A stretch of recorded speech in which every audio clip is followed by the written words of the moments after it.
Selamat malam, perkenalkan kami dari kelompok 2 kelas AA akan mempresentasikan tentang batimetri. Bisa di next.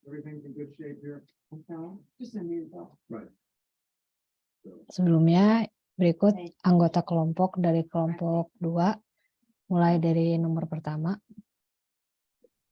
Yang pertama, perkenalkan, nama saya Willy Widiatma Kardi dengan NRP 232020-066. Selanjutnya ada saya sendiri Muhammad Ipan Maulana NRP 23 2020. Baik, selanjutnya ada saya Widya Gali Pangersa NRP 23 2021 014. Selanjutnya, perkenalkan nama saya Muhammad Faiz Abdurrahman, NRP 23 2021 018. Selanjutnya ada saya Muhammad Lutfi Iskandar, NRP 23 2021 036.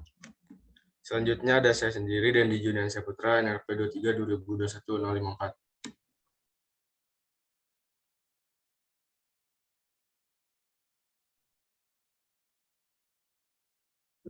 Di sini ada pengertian dari batimetri. Menurut Pitkin dan kawan-kawan 1987, batimetri berasal dari bahasa Yunani yang berarti pengukuran dan pemetaan topografi di bawah laut.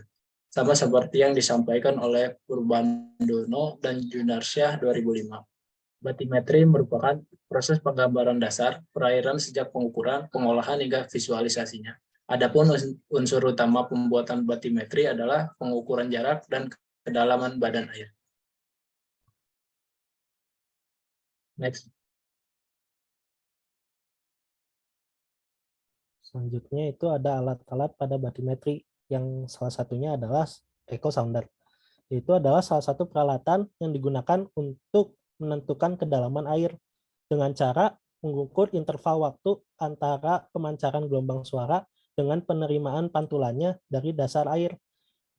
Dibedakan menjadi ada dua, yaitu yang single beam dan multi beam. Ya, dari namanya juga terlihat bahwa perbedaannya yaitu adalah jumlah pancaran yang dipancarkan oleh alat itu sendiri. Kalau yang single beam itu cuma memancarkan satu beam pada satu titik sepanjang lajur survei. Sedangkan multi beam berarti memancarkan lebih dari satu beam sehingga mendapatkan banyak titik kedalaman dalam satu kali pancaran gelombang akustik. Nah, karena yang berbeda dengan single beam, pola pancaran multi beam itu melebar dan melintang terhadap badan kapal, sehingga saat kapal bergerak menghasilkan sapuan yang luas pada area dasar permukaan laut.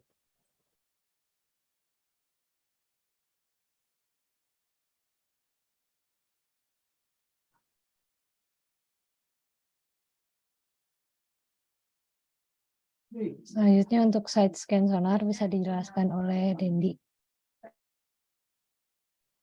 Baik, kemudian ada alat yang bernama side scan sonar. Side scan sonar ini merupakan salah satu sistem peralatan survei kelautan yang menggunakan teknologi gelombang akustik. Side scan sonar menggunakan prinsip backscatter akustik dalam mengindikasikan atau membedakan kenampakan bentuk dasar laut atau objek yang ada di dasar laut.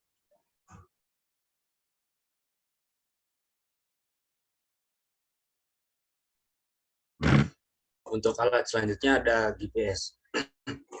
Dalam bidang batimetri, penentuan posisi vertikal dan horizontal harus dilakukan secara stimulan. Penentuan posisi horizontal di laut dapat dilakukan dengan menggunakan GPS. Untuk selanjutnya, Global Positioning System merupakan sistem satelit, navigasi, dan sistem penentuan posisi geografis dengan menggunakan satelit. Sistem ini menggunakan 24 satelit yang mengirimkan sinyal gelombang mikro ke bumi.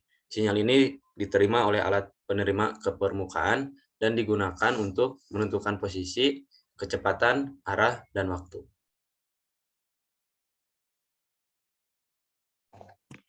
Di sini terdapat teknik pengukuran. Yang pertama terdapat metode mekanik. Metode ini sering dilakukan untuk mengukur daerah perairan dangkal dengan menggunakan tongkat ukur atau rantai ukur. Pada tongkat ukur terdapat garis-garis dan angka-angka tanda skala bacaan ukuran. Pada rantai ukur terdapat tanda-tanda skala bacaan dengan warna-warna tertentu. Lalu terdapat metode optik. Metode ini memanfaatkan transmisi sinar laser dari pesawat terbang dan prinsip-prinsip optik untuk mengukur kedalaman perairan. Lalu terdapat metode akustik. Metode ini menggunakan gelombang akustik yang dipancarkan dan diterima kembali oleh transducer.